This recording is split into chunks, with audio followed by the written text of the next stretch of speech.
Vinny Jr., take me back, man. Take me all the way back. Get me back in time, bro. That's what it feels like. Back in 2023, Big Vinny Jr. made me feel something tonight. Let me tell you something, bro. I always say this, bro. I always say this. Football needs Lamine Yamal. Football needs Vinicius Jr. Football wins with these players, bro. Football needs players like this, bro. Ability to take on 1v1s. Football needs this. Football bleeds this, bro. As fans, we need this, bro. And it don't matter if you support the opposite team or that team. It doesn't matter because this brings joy to the game, bro. This brings that flash of happiness when you watch the game. If you don't know what I'm talking about, Champions League was tonight, and Vinicius Jr., first of all, let's just say, I want to put this out there. Real Madrid did not perform great. I want to say this right now. I want to put this to everyone and make sure I'm very clear of this.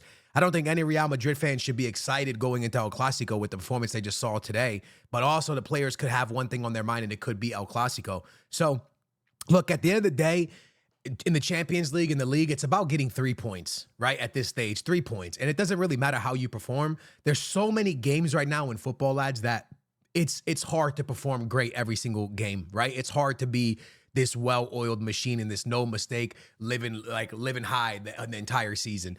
Before football didn't have as many games. There's a lot of games a season, right? We're starting to get to that point with the European football where it starts to feel like American sports, like basketball and stuff, where they play like 80, 90 games a season. We're not there yet. But, you know, they're starting to get to a point where it's a lot of games.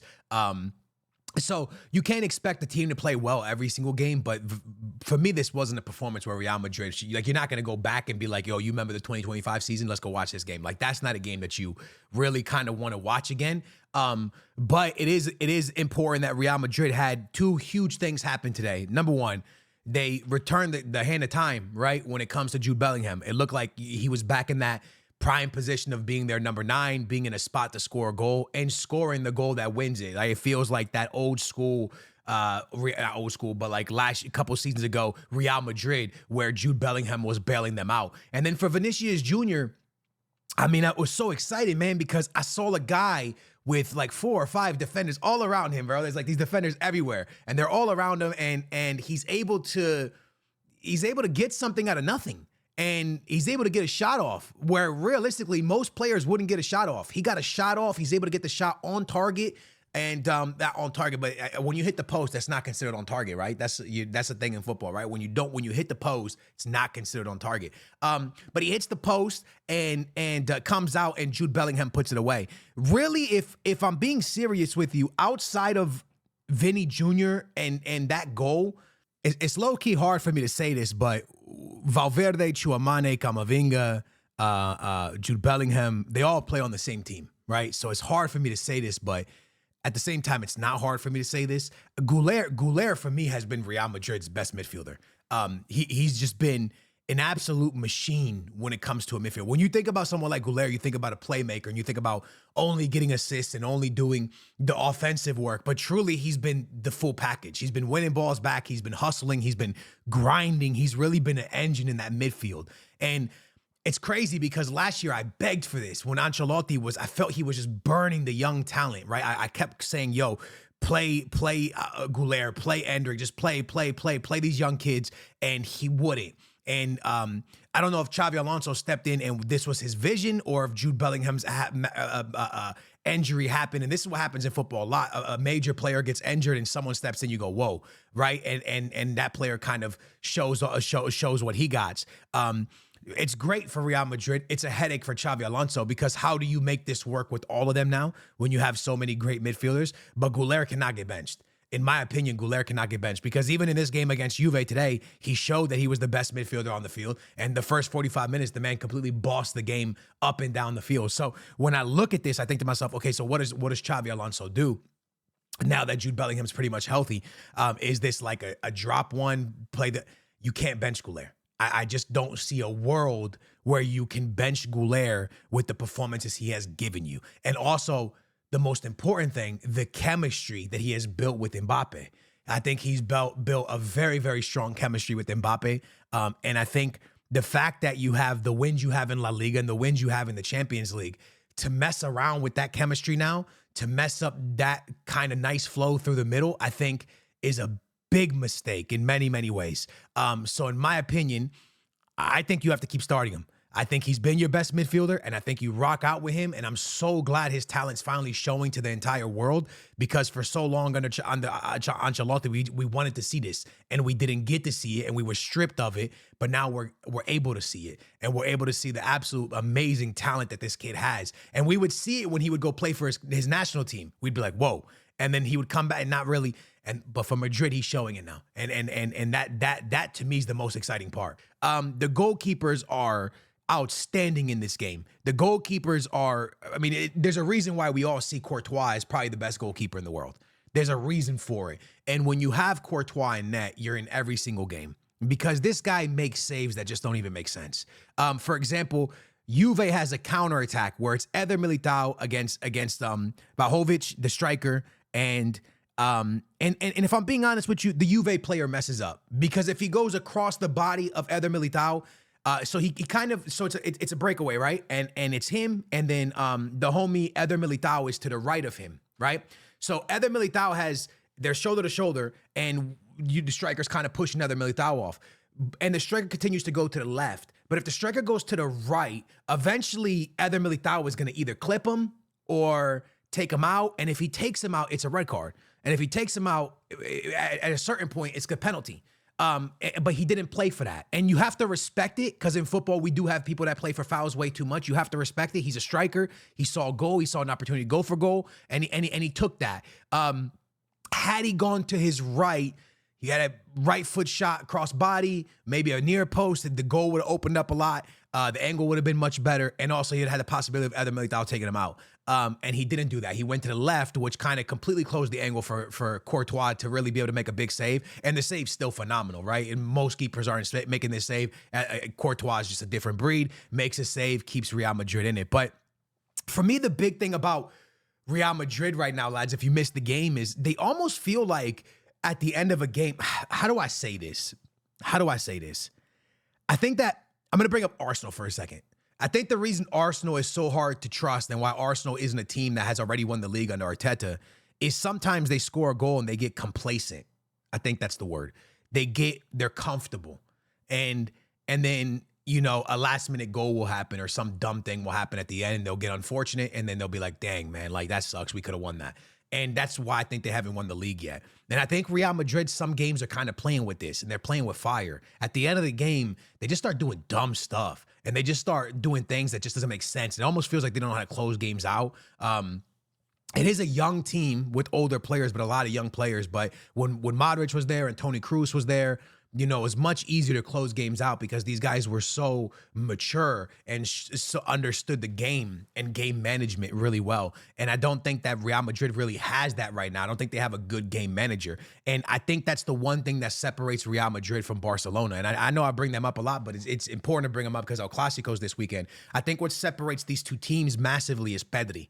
I think Pedri, as young as he is, he's so mature as a midfielder. I think that he's one of the most composed, one of the best game managers in all of the game. I think the guy just understands the sport really, really well. And I think his IQ is incredible. When Pedri retires, I could see him being a manager. When Pedri retires, I could see him being a Pep Guardiola because he understands the game so well. He gets it. He gets the game management at such a young age. As this guy gets older, he's only going to get better. And that's why I could see him like being a manager at the end of his career because he's so wise when it comes to football. And I think that's what Real Madrid is low-key lacking in certain situations, right? I think for so long, Valverde and stuff had Toni Kroos and Luka Modric to kind of wait, you know, they were like a coach on the field. And I feel like I don't really see that at Real Madrid. I don't really know who it is because it's not Mbappe. It's not Vinny, right? It's not these players. Is it Jude Bellingham? He's still so young. I don't know, but it feels like they need a coach on the field, not just out the field, right? So I don't know if that makes sense. A lot of teams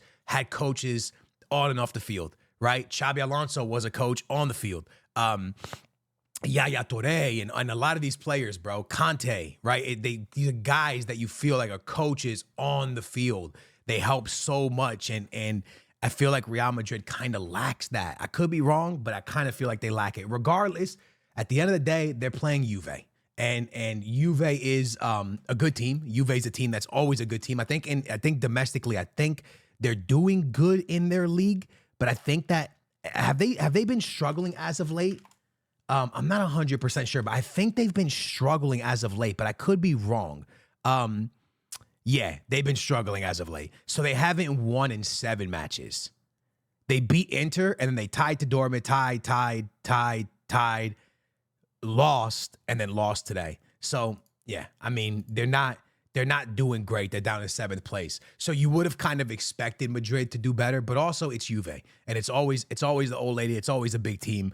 So it's always a tough game at the end of the day. You know what I'm saying? So I happy Vinny's back, but I don't think the performance was great. To speak about other games, huge win for Liverpool against Frankfurt, 5-1, by the way. And I feel for me, and I've been saying this, I don't know how you guys feel. I feel like it's going to click for Liverpool. I really feel like it's going to click. And again, they're playing a 7th place team in the Bundesliga. But at the end of the day, I think that with the players they bought, the team they have, I think eventually it's going to click. Liverpool 5-0. Bayern 4-0, massive result. And I think they had the youngest goal scorer in the Champions League ever in that game. I'm pretty sure the youngest ever person to score in the Champions League scored. Chelsea destroy Ajax 5-1. That was crazy. Marseille loses to Sporting 2-1. Big result for Sporting. With that being said, I don't know if you guys feel the way I feel. I'm trying to see when these red cards took place. The Sporting game was the 46th minute, and in the Ajax game, it was the 17th minute. There was a lot of red cards. There was a lot of red cards, bro. In the PSG game, there was 2. Barca game 1, that's 3. There was 1 here, 4. The Napoli game 5. Chelsea 6. Marseille 7. 7 red cards. 7 red cards.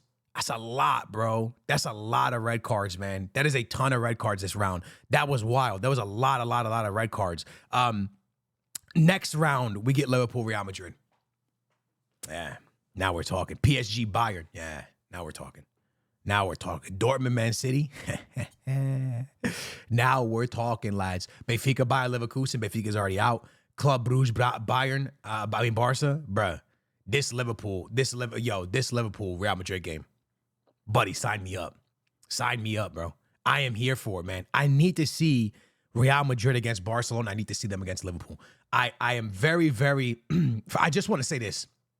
I want to say this, and I want to make this very, very clear to every Real Madrid fan, because I feel like this will come up. So I want to make this extremely clear to absolutely everyone watching this right now. 3 games, 3 wins. 3 games, 3 wins. All right? 3 games, 3 wins. And then 9 games, 8 wins, 1 tie. Under Xavi Alonso. All right? And the Champions League and La Liga, that's 9, 10, 11, 12. 12 games. 12 games. All right? They're rocking out with what? 8, 9, 10, 11. 11 wins and 1 tie in 12 games.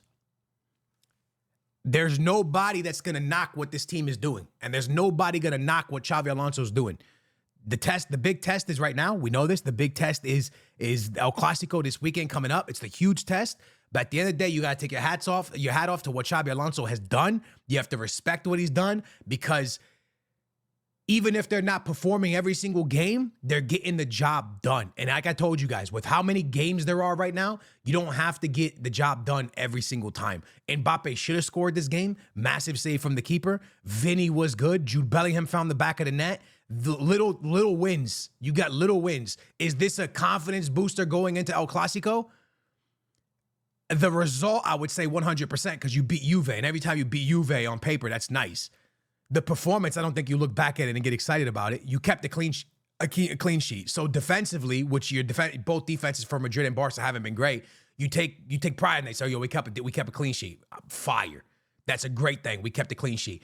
But when you look at the performance offensively and the chances they left on the table and stuff, you kind of go, I don't know. End of the day, Xabi Alonso's done magic with this team. 12 games, 11 wins, 1 tie, 9 points in the Champions League, top of the table in La Liga. Even if you lose to Barcelona, you're a point behind. Xabi Alonso's doing great. There's nothing else to say. Xabi Alonso is doing really good with this Real Madrid team. There ain't much else to say, bro. He's doing very, very good with this Real Madrid team.